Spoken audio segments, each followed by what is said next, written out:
Okay, first scrimmage, I thought it was a really, really good scrimmage for our guys.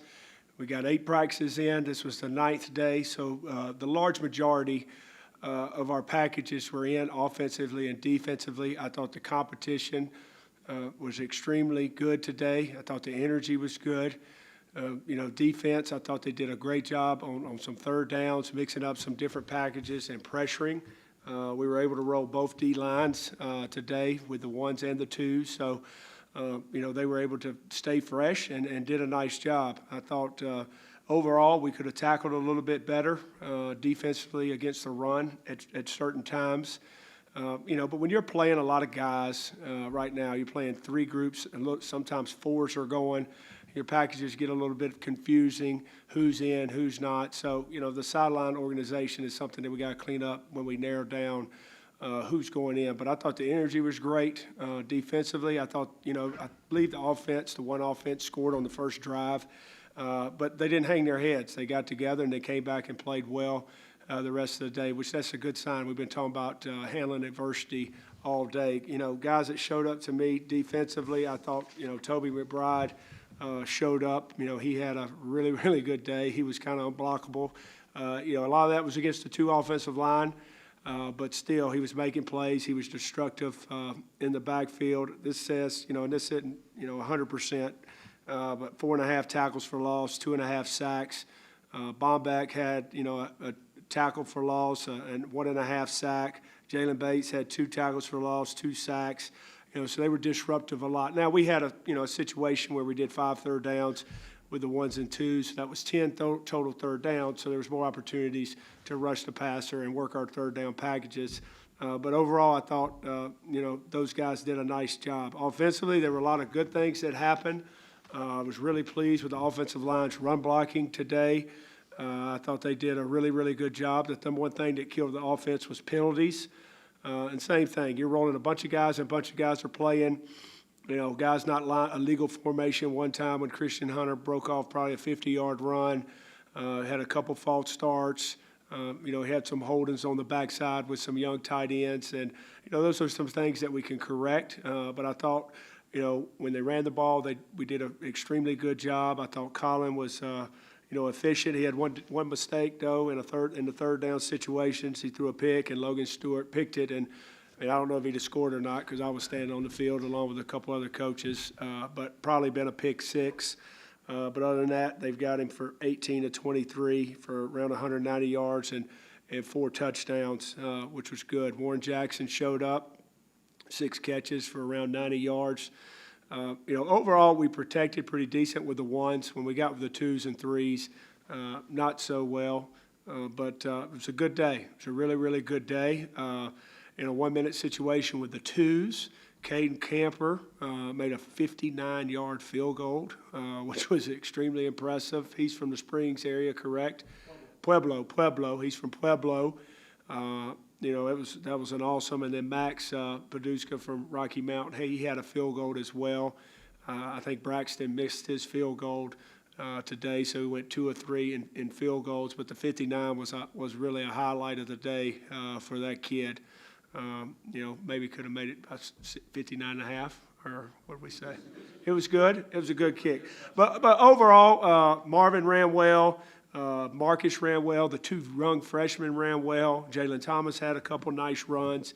Might not show up as much in the run stats because a lot of stuff got called back for penalties. But overall, it was a good day. I didn't like the 2 turnovers on offense. Patrick had one, and Colin had an interception. But other than that, I was pleased with the day, pleased with the effort, and pleased with the energy. How impressive was it for you to see Toby McBride come back and get some action, considering he's missed a year and a half? Yeah, I mean, it's exciting. We're trying to, have him on a snap count, because of his issues. But we felt, 3 weeks away from the first game, we wanted him to get a little bit of act, not hold him now, because he hadn't played a lot of football in a year and a half. And, it's one thing to try to get him ready for the game. We got to see if he can play. And I think today's going to give him a lot of confidence. I mean, he was fired up today. He was challenging an offensive line, so it was good to see. And I'm happy for him. Knock on wood, hopefully he can stay healthy. Did you notice guys respond to the coaching that maybe you talked about the last week and a half in No, I thought they responded extremely well, on the sideline. Whether something good happened or something bad, you could hear guys encouraging each other, talking about what was going to happen the next series. The communication was extremely good between coaches and players. Players were, up, ready to go. There weren't a lot of head hanging down.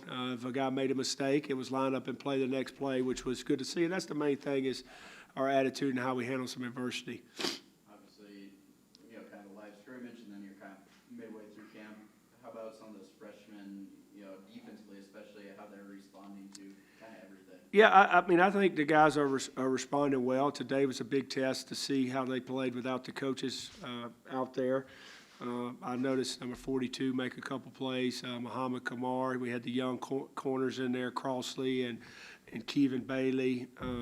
Caleb Blake, I ran some with the ones there at the end at safety because we had some guys in some red jerseys that couldn't go. Offensively, Dante Wright's been a guy that's shown up a lot in camp. Now, we didn't do a great job of getting him the ball today, but he's done an extremely nice job.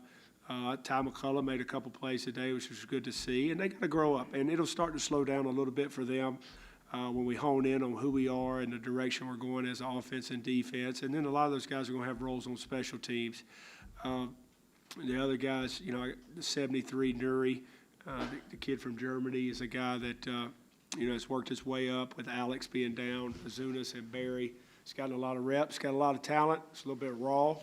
We got to see, if we can get him ready. But, it's just the rawness of playing the game of football. But he's got a chance to possibly help us this year.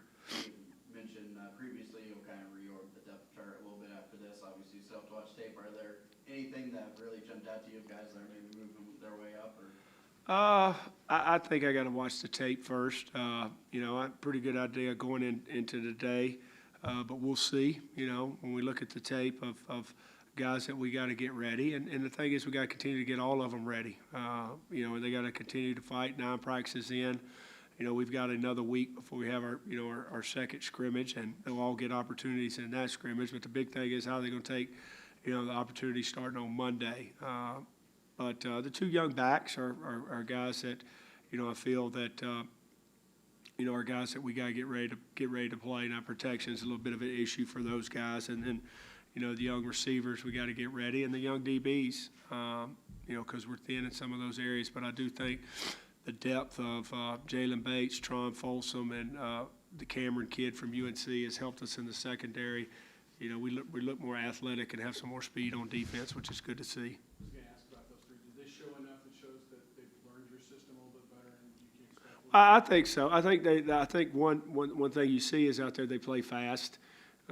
They've got speed. Jalen Bates. I think he went in every rack. It seemed like he was out there all day. Maybe it's just how he looks in his uniform.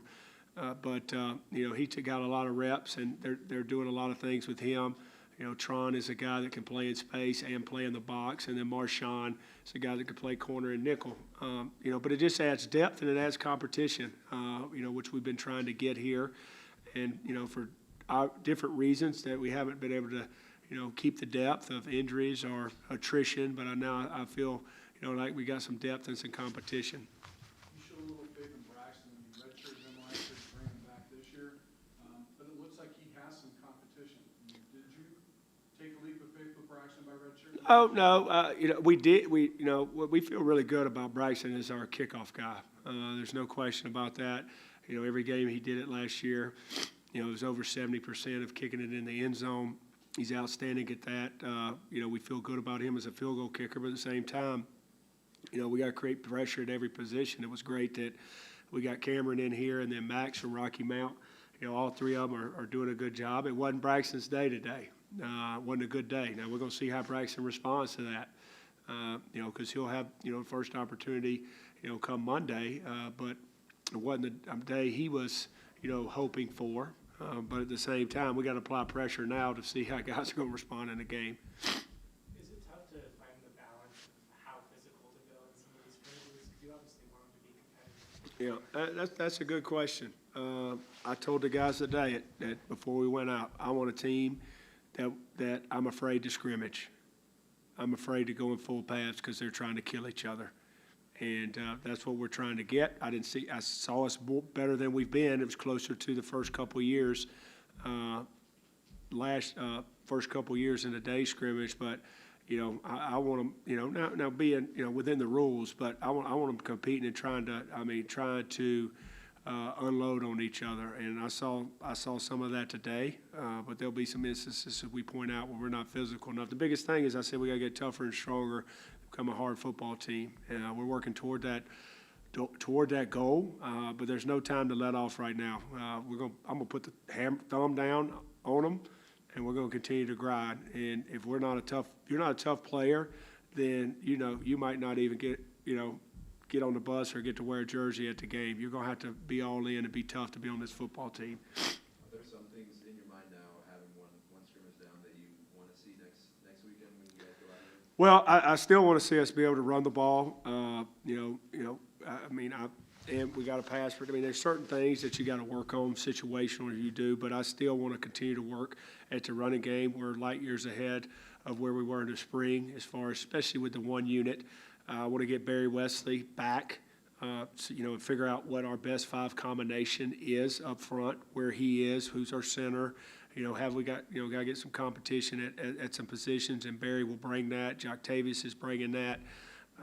Figure out, closer to our five, and, do we have a main back, or are we by committee a little bit?